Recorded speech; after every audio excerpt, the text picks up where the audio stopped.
विद्यार्थी हूँ, स्वागत है आप लोग का आपके अपने चैनल फिजिक्स पढ़ना पे। उम्मीद करती हूँ कि आप लोग बहुत ही ज़्यादा अच्छे होंगे और आपकी जो पढ़ाई है वो तो बहुत ही ज़्यादा एकदम बढ़िया तरीके से चल रही होगी। तो आज का जो हमारा क्लास है आप लोग को तो पता चल ही गया होगा कि किस चीज़ का क्लास होने वाला है ना, क्योंकि यहाँ पे थंबनेल पे साफ साफ लिखा है कि 20+ ऑब्जेक्टिव क्वेश्चन। ठीक है, यानी कि आज का जो हमारा क्लास है इसमें हम लोग ऑब्जेक्टिव क्वेश्चन देखेंगे। किस चैप्टर का? तो अति शुद्धो स्नेह को मार्ग है का, और चैप्टर नंबर हम लोग का है 3, यानी कि अध्याय हम लोग का 3 है ना। तो आज की इस क्लास में हम लोग क्या करने वाले हैं, तो ऑब्जेक्टिव क्वेश्चन देखने वाले हैं जो आपके एग्जाम में पूछे गए हैं और हो सकता है कि आपके आने वाले एग्जाम में भी पूछ दे। ठीक है, तो चलिए अब शुभ काम में हम लोग देरी नहीं करेंगे। ठीक है, क्योंकि कहा जाता है कि शुभ काम में देरी नहीं किया जाता है ना। तो यहाँ पे देखिए आपका पहला प्रश्न दिया है कि घनानंद की भाषा क्या है। घनानंद जी की भाषा क्या है, और इनको तो आप लोग पहचान रहे हैं कि ये कौन है। तो ये घनानंद जी है। ठीक है, ये कौन है? तो घनानंद जी है ना। तो पूछा गया है कि घनानंद जी की भाषा क्या है, और ऑप्शन दिया है 4 ठो, अवधी, ब्रजभाषा, प्राकृत या फिर पाली। इन चारों में से इनका कौन सा भाषा है? ठीक है, तो यहाँ पे 4 ऑप्शन दिए गए हैं, इसी में से आप लोग को चुनना है ना। तो मैं आपको बता दूं कि इसका जो राइट आंसर होगा वो बी नंबर होगा, ब्रजभाषा। यानी कि घनानंद जी का भाषा ब्रजभाषा था। कौन सा भाषा था? तो ब्रजभाषा था। ठीक है, इसीलिए इसका राइट आंसर बी नंबर होगा, है ना। और ये जो क्वेश्चन है काफ़ी ज़्यादा इम्पोर्टेंट है। तो हम लोग इम्पोर्टेंट क्वेश्चन को क्या करते हैं भाई, जाहिर सी बात है एकदम स्टार मार्क्स लगा देंगे, है ना। स्टार कर देंगे कि आप मेरे लिए भैया स्टार हैं, है ना। आप मेरे लिए VVI हैं, इम्पोर्टेंट है, इसलिए आप स्टार हैं, स्टार की तरह हैं। ठीक है, तो इसका जो राइट आंसर होगा वो बी नंबर होगा। ठीक है, अगला क्वेश्चन देखते हैं। अगला क्वेश्चन क्या कह रहा है? अगला दिया है, कवि ने पर्जन्य किसे कहा है।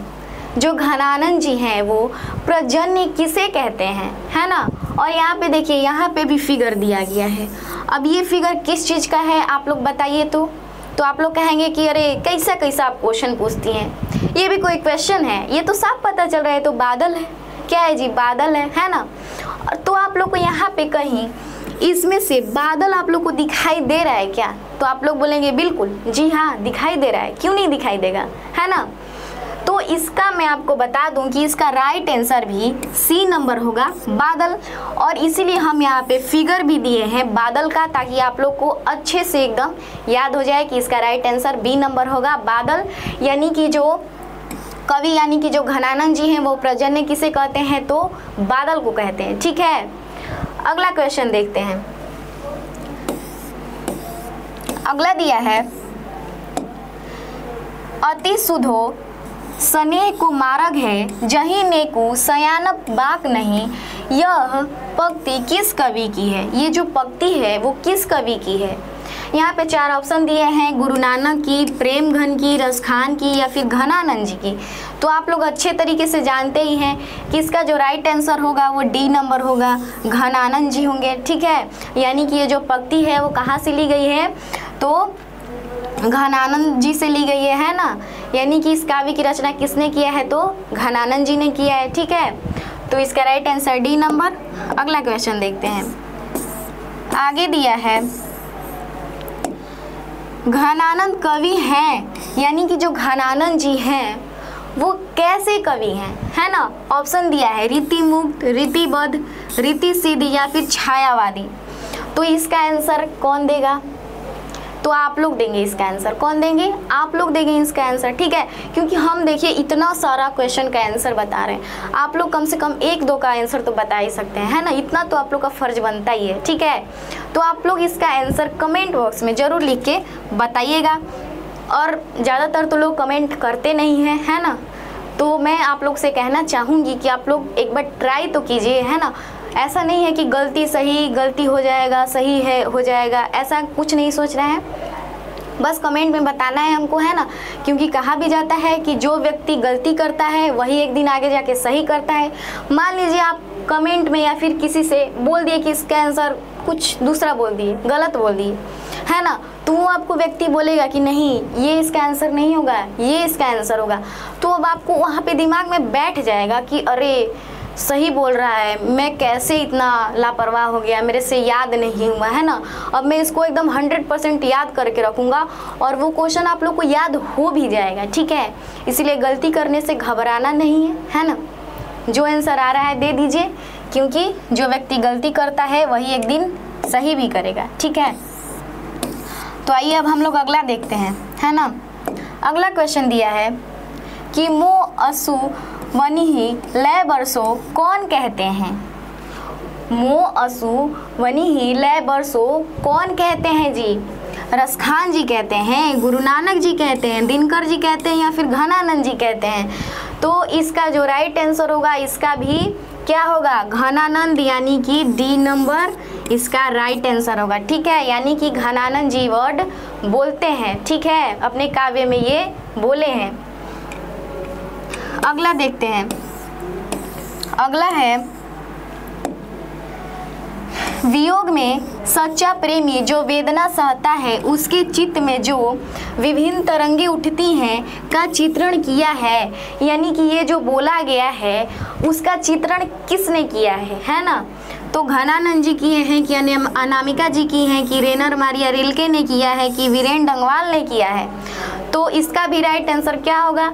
घनानंद जी होगा, है ना, घनानंद जी होगा। यानी कि ए नंबर घनानंद जी ने ये क्या किया है, इसका चित्रण किया है, ठीक है।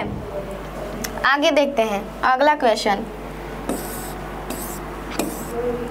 अगला दिया है 7 नंबर। सुजान सागर किन की रचना है? यानी कि जो सुजान सागर है वो किसकी रचना है, किस व्यक्ति ने उसका रचना किया है? तो यहाँ पे दिया है ऑप्शन गुरु नानक ने, प्रेम घन ने, रसखान ने, घनानंद ने। आप लोग बोलेंगे अरे सारा का तो आंसर वही सेम ही जा रहा है, घनानंद घनानंद, है ना। तो इससे घबराने वाली कोई बात नहीं है, ठीक है, क्योंकि हम लोग इन्हीं का तो काव्य के बारे में क्या पढ़ रहे हैं, ऑब्जेक्टिव पढ़ रहे हैं, ठीक है। तो इन्हीं का ज़्यादातर नाम आ रहा है ना। तो इसका भी राइट आंसर क्या होगा? डी होगा, घनानंद जी होंगे, ठीक है। आगे देखते हैं अगला क्वेश्चन। आगे दिया है अति सुधो सने को मार्ग है छंद के रचनाकार हैं। अति सुधो सने को मार्ग है के छंद के रचनाकार कौन है? ऑप्शन भी दिया है अज्ञेय, कुंवर नारायण, वीरेन डंगवाल, घनानंद। आप लोग बोलेंगे कि अरे आंख बंद कीजिए और आप घनानंद मार दीजिए, है ना, घनानंद आप मार ही दीजिए, ठीक है, क्योंकि इसका राइट आंसर क्या होगा? घनानंद होगा, है ना, क्योंकि यहाँ पे ज़्यादातर घनानंद जी का ही नाम आ रहा है। और आप लोग ये सोचिए कि कितने महान व्यक्ति हैं कि इनका नाम इतना बार लिया जा रहा है भाई, है ना। हम लोग का कोई घर परिवार में 1-2 बार नाम ले लेता है, वो भी क्या, किस लिए? तो कुछ काम करवाने के लिए, है ना। जैसे मार्केट से कुछ जाके लाना होगा, प्लीज़ बेटा ला दो, है ना, आपके नाम पुकार के बोला जाएगा जाओ ना लेते आओ ना थोड़ा। तो हम लोग का उस तरीके से नाम का संबोधन किया जाता है, ठीक है। और इनका हम लोग संबोधन अभी के टाइम में कर रहे हैं, यानी कि सोचिए इनका जन्म कब हुआ, इनका निधन भी हो गया, फिर भी हम लोग इनका क्या कर रहे हैं, नाम ले रहे हैं, ठीक है। तो समझ सकते हैं आप लोग कितने महान व्यक्ति हैं, है ना, ठीक है। तो इसका राइट आंसर आप लोग देख लिए कि डी नंबर होगा, है ना। अब अगला क्वेश्चन देखते हैं। अगला दिया है घनानंद किन के सैनिकों द्वारा मारे गए थे? यानी कि जो घनानंद जी थे वो किन के सैनिकों द्वारा मारे गए थे, ठीक है। मोहम्मद गौरी के द्वारा, या फिर नादिर शाह, या फिर औरंगजेब, या फिर मोहम्मद शाह रंगीले के सैनिकों द्वारा, किसके सैनिकों द्वारा मारे गए थे? तो मैं आपको बता दूं कि जब आप लोग कवि परिचय कर रहे थे तब एकदम विस्तार पूर्वक लिखा था, है ना, एकदम अच्छे से लिखा था ताकि आप लोग को दिख जाए, है ना। वैसे वर्ड में लिखा था कि जो घनानंद जी थे वो नादिर शाह के सैनिकों द्वारा मारे गए थे, ठीक है, एकदम अच्छे से लिखा है वहाँ पे, है ना। तो इसका जो राइट आंसर होगा वो बी नंबर होगा, नादिर शाह, ठीक है। यानी कि जो घनानंद जी है वो नादिर शाह के सैनिकों द्वारा मारे गए थे।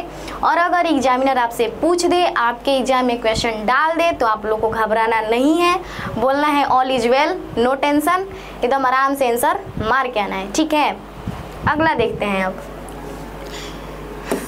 अगला क्वेश्चन है घनानंद रचित अत्यंत प्रसिद्ध क्या है, यानी कि जो घनानंद जी हैं उनके द्वारा जो रचा गया है उसमें से अत्यंत प्रसिद्ध, सबसे ज़्यादा प्रसिद्ध क्या है?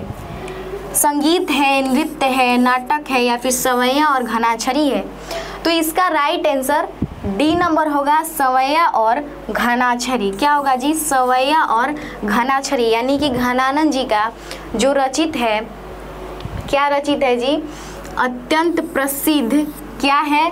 तो उनका अत्यंत प्रसिद्ध सवैया और घनाछरी है, इसलिए इसका राइट आंसर डी नंबर होगा। क्लियर? आगे की ओर बढ़ते हैं, है ना। अगला क्वेश्चन देखते हैं हम लोग। अगला दिया है विरह लीला किनकी रचना है, यानी कि जो विरह लीला है वो किसकी रचना है? तो घनानंद की है, प्रेम घन की है, रसखान की है, या फिर गुरु नानक की है? तो आप लोग जानते ही हैं, आप लोग क्या बोलेंगे कि आप आंख बंद कीजिए और मार दीजिए एकदम राइट आंसर घनानंद जी को, है ना, क्योंकि हम लोग घनानंद जी को इतना याद कर लिए हैं, इतना याद कर लिए हैं, एकदम दिमाग में बैठ गए हैं घनानंद जी, है ना। तो इसका भी राइट आंसर क्या होगा? ए नंबर होगा, घनानंद जी। ठीक है ना। क्लियर? आगे देखते हैं। अगला क्वेश्चन है, यहाँ पे देखिए एकदम मस्त क्वेश्चन पूछा गया है ना, एकदम झकास क्वेश्चन है कि कवि घनानंद की जन्म किस वर्ष हुआ था, यानी कि जो कवि घनानंद जी हैं इनका जन्म कब हुआ था। जैसे हम लोग का जन्मदिन आता है, हम लोग बहुत खुश होते हैं कि आज मेरा बर्थडे है ना, जन्मदिन है मेरा, आज मिठाई बांटेंगे, है ना, सेलिब्रेशन करेंगे, है ना, सेलिब्रेट करेंगे किसी भी चीज़ को। ठीक है, तो जैसे किसी किसी का जन्मदिन आता है तो बहुत ज़्यादा खुश होते हैं। तो जैसे हम लोग अपना जन्मदिन याद रखे हैं, ठीक उसी प्रकार हमको किनका जन्मदिन याद रखना पड़ेगा? तो कवि घनानंद जी का जन्मदिन याद रखना पड़ेगा, है ना।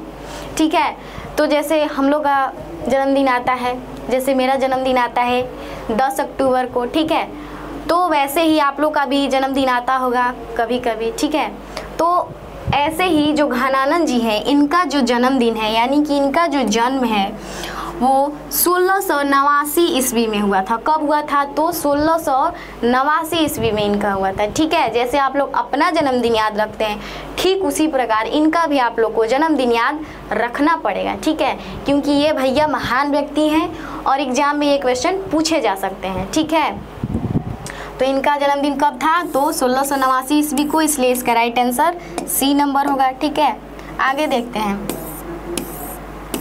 आगे दिया है कि घनानंद की भाषा है, घनानंद जी की कौन सी भाषा है इसमें से?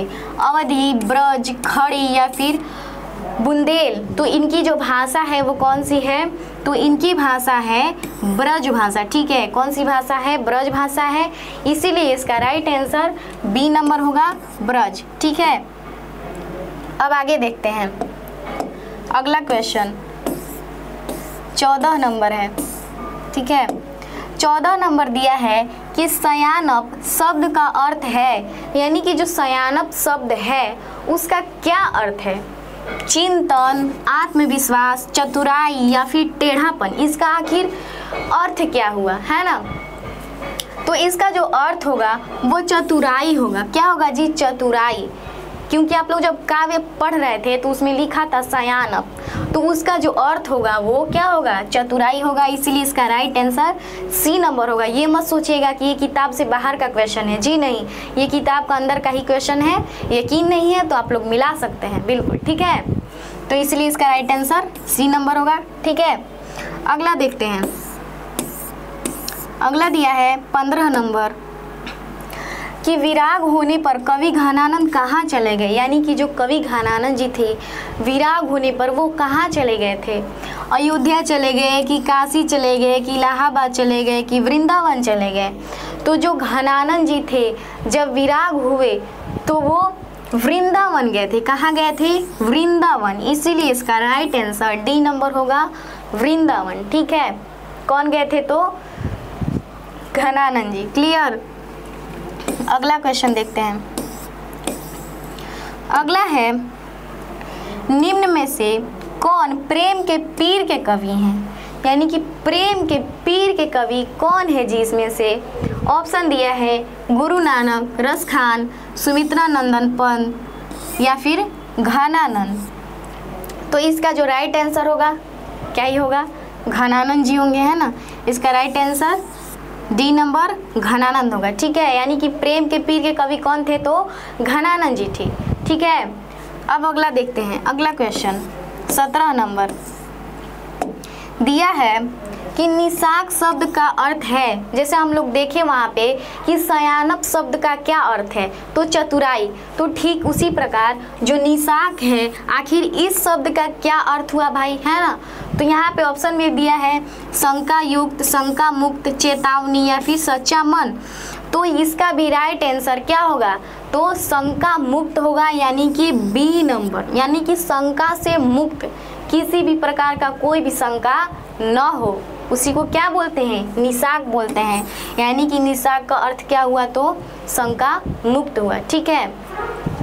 अगला देखते हैं क्वेश्चन, अगला है परहित के लिए देह धारण कौन करता है। परहित के लिए जो देह धारण है वो कौन करता है जी, राजा करते हैं, साधु करते हैं, या फिर बादल करते हैं, या फिर पशु करते हैं। तो उस कविता में परहित के लिए देह जो धारण करने वाला है वो बादल होता है। कौन होता है, बादल होता है ना, बादल होता है। क्योंकि घनानंद जी कहते हैं कि जैसे बादल समुद्र से पानी को लेकर हर जगह बरसाता है बिना किसी भेदभाव के, ठीक उसी प्रकार हमें भी अपने ज्ञान और क्या चीज़ जो अपने अंदर गुण है उसको सभी जगह फैलाना चाहिए, किसी भी प्रकार का भेदभाव नहीं करना चाहिए, ठीक है। इसीलिए परहित किसको कहा गया है, तो बादल को कहा गया है ना। यानी कि परहित के लिए देह कौन धारण करता है, तो बादल करता है, इसीलिए इसका राइट आंसर सी नंबर होगा, बादल। अगला देखते हैं, अगला है कि रीति मुक्त काव्य धारा के सिरमौर कवि किन्हें माना जाता है। रीति मुक्त काव्य धारा के सिरमौर कवि कौन है, प्रेमघन, रसखान, कबीर या फिर घनानंद। तो इसका भी राइट आंसर क्या होगा, तो घनानंद होगा, यानी कि इसका राइट आंसर डी नंबर होगा, घनानंद, ठीक है। अगला देखते हैं, अगला है 20 नंबर कि घनानंद किससे प्रेम करते थे। यानी कि जो घनानंद जी थे वो आखिर किससे प्रेम करते थे, है ना। कलावती नामक नर्तकी से, रेशमा नामक नर्तकी से, सुजान नामक नर्तकी से, या फिर सलमा नामक नर्तकी से। तो जो घनानंद जी थे वो सुजान नामक नर्तकी से प्रेम करते थे। किससे प्रेम करते थे जी, तो इनका जो प्रेम है वो किससे हो गया, तो सुजान नामक नर्तकी से हो गया। किसको, तो घनानंद जी को। इसीलिए इसका राइट आंसर सी नंबर होगा, सुजान नामक नर्तकी से, ठीक है। और ये क्वेश्चन आपके एग्जाम में अगर पूछ दे कि घनानंद जी को किससे प्रेम हुआ या फिर वो किससे प्रेम करते थे, तो आप लोग को वहाँ पे आंसर मारना है कि सुजान नामक नर्तकी से प्रेम करते थे, और वो अपने आंसुओं को सुजान के आंगन में पहुँचाना चाहते थे, ठीक है। अब चलिए आगे देखते हैं, अगला क्वेश्चन अगला दिया है, घनानंद किस बादशाह के यहाँ मीर मुंशी का काम करते थे। यानी कि जो घनानंद जी थे वो किस बादशाह के यहाँ मीर मुंशी का कार्य करते थे, है ना। अकबर के यहाँ, औरंगजेब के यहाँ, बाबर के यहाँ, या फिर मोहम्मद शाह रंगीले के यहाँ। तो जो घनानंद जी थे वो मोहम्मद शाह रंगीले के यहाँ मीर मुंशी का कार्य करते थे। किसके यहाँ जी, तो मोहम्मद शाह रंगीले के यहाँ मीर मुंशी का कार्य करते थे। कौन कार्य करते थे, तो घनानंद जी। इसीलिए इसका राइट आंसर क्या होगा, तो डी नंबर होगा, ठीक है। आगे देखते हैं, अरे आगे देखते हैं, ठीक है। थोड़ा बहुत गड़बड़ी होता रहता है ना, ठीक है। तो यहाँ पे देखिए अगला क्वेश्चन दिया है कि कवि घनानंद अपने आंसुओं को कहाँ पहुँचाना चाहते हैं। यानी कि जो कवि घनानंद जी हैं वो अपने आंसुओं को कहाँ पहुँचाना चाहते हैं, सुजान के आंगन में, सुजान के दिल में, या फिर सुजान की हथेली पर, या फिर इनमें से सभी, कहाँ पे पहुँचाना चाहते थे। तो जो घनानंद जी थे अपने आंसुओं को सुजान के आंगन में पहुंचाना चाहते थे। कहाँ पे? तो सुजान के आंगन में पहुंचाना चाहते थे। ठीक है, हथेली पे मत मार दीजिएगा, है ना। अगला देखते हैं। अगला क्वेश्चन है, घनानंद ने जीवनदायक किसे कहा है? यानी कि जो घनानंद जी है वो जीवनदायक किसे कहते हैं? सुजान को, ईश्वर को, बादल को, या फिर इनमें से किसी को नहीं। तो जो घनानंद जी थे वो बादल को बोलते हैं। क्या बोलते हैं? तो जीवनदायक बोलते हैं। ठीक है, इसीलिए इसका राइट आंसर सी नंबर होगा, बादल को। अगला और लास्ट क्वेश्चन है, अंत भला तो सब भला हम लोग करेंगे। ठीक है, ये लास्ट क्वेश्चन है कि घनानंद की मृत्यु कब हुई? यानी कि इनका जो निधन कब हुआ? किसका? तो घनानंद जी का। 1737, 1739, 1741 या फिर 1743। तो इनका जो निधन है वो 1739 ईस्वी को हुआ था। कितने में हुआ था? तो 1739 ईस्वी में निधन हुआ था। किनका निधन? तो घनानंद जी का निधन हुआ था। ठीक है, तो आज के हम लोग इस क्लास में कितना क्वेश्चन देखे हैं? 24 क्वेश्चन देखे हैं। ठीक है ना। यानी कि इस चैप्टर में जितना भी VBI ऑब्जेक्टिव क्वेश्चन था उसको आज हम लोग इस क्लास में कर लिए। ठीक है, तो आज के लिए इतना ही रहेगा और आप लोग अच्छे से मन लगा के पढ़ाई करते रहिए, क्योंकि आपका जो एग्ज़ाम है धीरे धीरे आपके करीब आ रहा है ना। तो घबराना बिल्कुल नहीं है, एकदम अच्छे से तैयारी करना है ना। तो आज के लिए इतना ही रहेगा, मिलेंगे अगले क्लास में। तब तक के लिए जय हिंद, जय भारत।